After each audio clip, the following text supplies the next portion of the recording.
Another top favorite argument ng mga nagoyo ng kamanggogoyo. Sabi dito, provincial rate lang naman ang pinaglalaban kasi nga nagsisiksikan na sa NCR ang mga tao.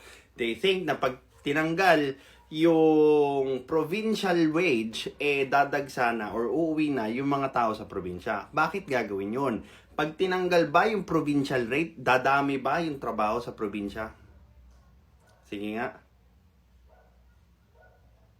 Saan lilipat yung mga nagtatrabaho sa Metro Manila kung yung trabaho sa probinsya mananatiling pareho?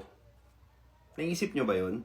Now, for the business, bakit pa sila magtatayo ng pabrika ng business doon sa mga probinsya na mas konti yung tao, na mas konti yung bibili ng produkto nila kesa dito sa Metro Manila?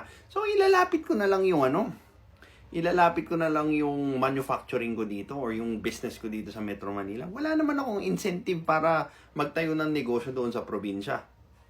Oh. So, anong gagawin ko?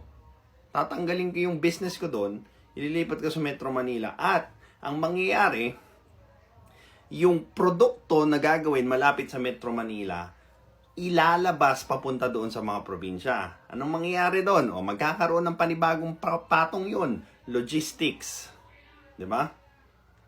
So, ibig sabihin nun, mas magiging mahal yung mga produkto sa probinsya kasi nga aalis yung manufacturing or aalis yung business doon sa mga probinsya at lalapit na lang nila doon sa maraming tao, which is NCR. Gets mo na? Oh, yan yung mga hindi kayang ipaliwanag ni Kamanggogoyo kasi nga, if you want to help yourself, you tell them the truth. But if you want to help yourself, you tell them what they want to hear. Well, this is Pinoy Extreme. Have a good day.